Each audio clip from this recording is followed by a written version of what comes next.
किया। जो पुल आज गंगा सेतु पुल स्टील नुमा बन के तैयार है, वो मेरी मांग है। 2014 में धरना दिया था। पटना में पटना मेट्रो रेल का काम हो रहा था, तो मैंने कहा त्वरित कि पटना मेट्रो रेल पटना में क्यों, पटना मेट्रो रेल को हाजीपुर से जोड़ा जाए। तो जब हम इतना काम कर सकते हैं, सत्ता में बैठा हुआ मुख्यमंत्री, सत्ता में बैठा हुआ सांसद, सत्ता में बैठा हुआ विधायक क्यों नहीं कर सकता है? तो मेरी 5 सूत्री मांग है 3 लोगों से। 5 लोग हैं उसमें, लेकिन बिहार से 3 और 2 केंद्र से। देखिए 5 लोगों से 5 मांगे हमारी। कितना? 5 लोग 5 मांगे हैं।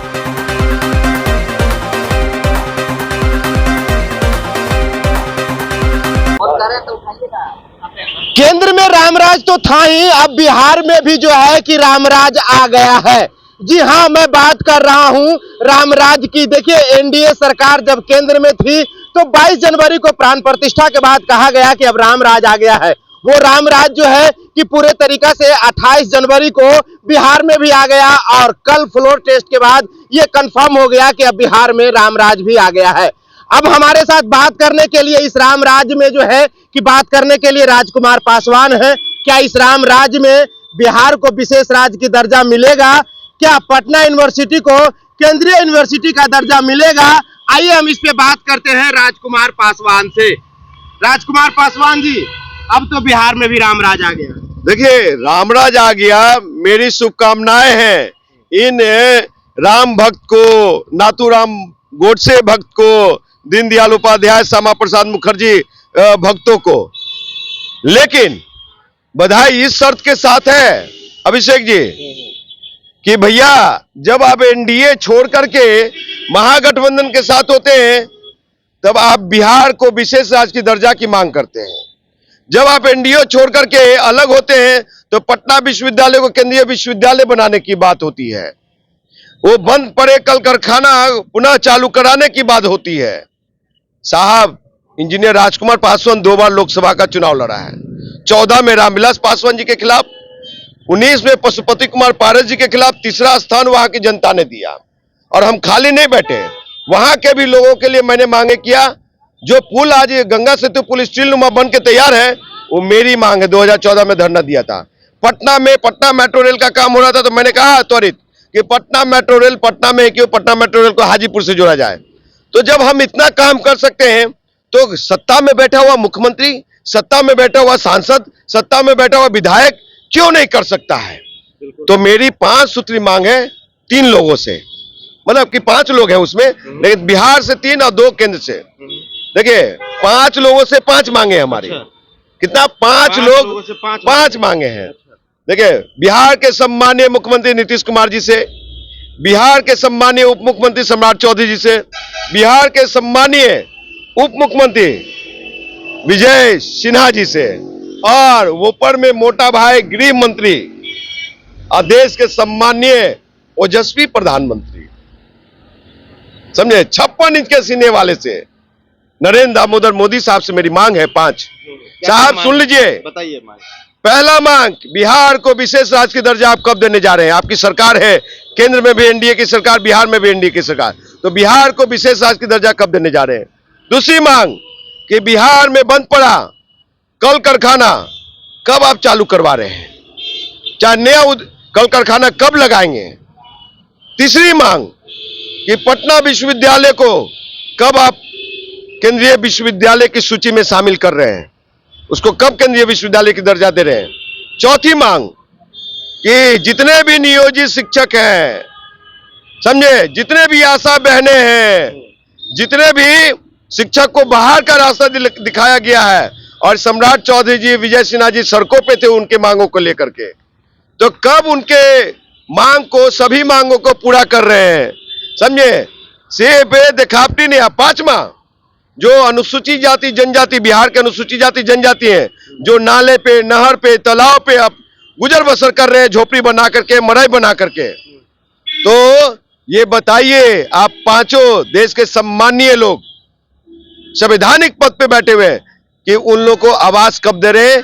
पहले उजाड़ने से पहले पुनर्वास का योजना कीजिए, तब उनको उजाड़िए। ये मेरी 5 मुख्य मांगे हैं। ये कब दे रहे हैं? नहीं तो सिर्फ जुमलेबाजी नहीं चलेगी, छलावेबाजी नहीं चलेगी। खेला तो आप लोग करते हैं। जब बिहार की आवाम, बिहार की 13 करोड़ आवाम खेला करेगी तो आप लोग कहीं नहीं टिकेंगे।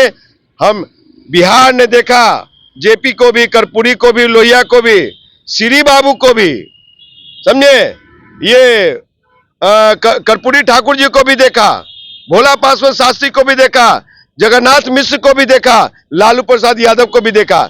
लेकिन आप लोग को भी इस बार देख रही है बिहार की 13 करोड़ आवाम। अगर विकास के काम नहीं करते, आप विकास जनहित में काम नहीं करेंगे, सिर्फ श्यामा प्रसाद मुखर्जी ना, कहां है ये लोग, किस बिल में घुसे हुए हैं? जो कहते थे मेरा आदर्श गांधी नहीं है, नाथूराम गोडसे है, कहां है ये लोग? इस सरकार बनते बनते रामराज वाली सरकार में क्या किसी बेटी का रेप नहीं हुआ क्या? किसी की हत्या नहीं हुई क्या? और मैं, सुन लीजिए, किसी का एजेंट नहीं हूं, मैं खुद एक पार्टी का राष्ट्रीय अध्यक्ष हूं, 2 बार लोकसभा का चुनाव लड़ा हूं मैं हाजीपुर से। इसलिए मुझे किसी का एजेंट ना समझे, हनुमान ना समझे। मैं सच को सच कहने की ताकत रखता हूं। हमारी मांग, ये 5 मांगे हैं जो कि बिहार के हित में है, जनहित में, युवा नौजवानों के हित में है। और सिर्फ एक ये बात करते हैं साहब, एक राष्ट्र, मतलब कि one nation one election, one nation one election का। भैया आप कब वन नेशन वन एजुकेशन देंगे? समझे, एक शिक्षा, एक पोशाक, एक पढ़ाई, एक किताब। है हिम्मत कि आपको भी 70 साल चाहिए कांग्रेस के तरह? आपके अनुसार ठीक है, कांग्रेस ने कुछ नहीं किया, लेकिन आप तो कीजिए भाई। ये प्रधानमंत्री कैसे प्रधानमंत्री हैं जो सिर्फ अपने मन की बात करते हैं, देश की जनता की मन की बात नहीं सोचते? महंगाई कहां है, बेरोजगारी कहां है, कितनी चरम सीमा पे बेरोजगारी है, कितनी चरम सीमा पे महंगाई है। तो जो प्रधानमंत्री ये कहते थे कि मेरी सरकार आएगी, ऐसे कहते थे, भाइयों बहनों, मेरी सरकार आएगी तो सिर्फ 1 साल के अंदर सारी महंगाई खत्म, सारी बेरोजगारी खत्म, 2 करोड़ रोजगार दूंगा। ये स्टाइल में बोलने वाले प्रधानमंत्री सिर्फ तोड़ने में लगे हुए हैं, ईडी सीबीआई का डर दिखाने में लगे हुए हैं। कब तक दिखाइएगा? 56 इंच के सीने वाले कभी ईडी और सीबीआई का सहारा नहीं लेता है। अरे यहाँ बिहार में पगड़ी वाले बाबा हैं जो रात दिन कसम खाते थे कि मैं अपने बच्चे का कसम खाता हूं, मतलब बच्चे का कसम खा करके पगड़ी बांध रहा हूं कि नीतीश कुमार को सत्ता से बेदखल नहीं करूंगा, तब तक पगड़ी नहीं खोलूंगा। वहीं जाके तत्मस्तक हो गए साहब। ये हमारे नेतागण हैं जिनका कोई भी अपना। अब नियोजित शिक्षक सब बैठे हुए हैं गर्दनी बाग में, अब सवाल पूछ रहे हैं पगड़ी वाले से। देखिए, ये पगड़ी वाले बाबा, विजय सिन्हा जी, सम्राट चौधरी जी और ये लोग, सब लोग इसी महागठबंधन सरकार के खिलाफ ना डाक बंगला जाम किए हुए थे। किसके लिए? नियोजित शिक्षकों के लिए, आशा बहनों के लिए और भी कर्मचारियों के लिए, कि मेरी सरकार आएगी, ये निकम्मी सरकार है, मेरी सरकार आएगी तो 10 दिन के भीतर हम सबकी मांगे पूरी कर देंगे और सबको परमानेंट कर देंगे, सबको सामान्य वेतन कर देंगे, समझे। लेकिन ये चल ठीक। तो आपने सुना हमारे साथ जो है कि ये राजकुमार पासवान जी थे और इन्होंने साफ तौर पे कहा कि अब इन्होंने अपनी 5 मांगों को रखा है और 5 जो देश के माननीय लोग हैं, माननीय कुर्सी पे बैठे हुए हैं, उन लोगों से, 5 लोगों से अपनी 5 मांगों को रखा है। फिलहाल के लिए इतना ही। आप क्या सोचते हैं अपनी प्रतिक्रिया कमेंट बॉक्स में जरूर दें। बने रहें बीकेएम खबर के साथ। जय हिंद, जय बिहार।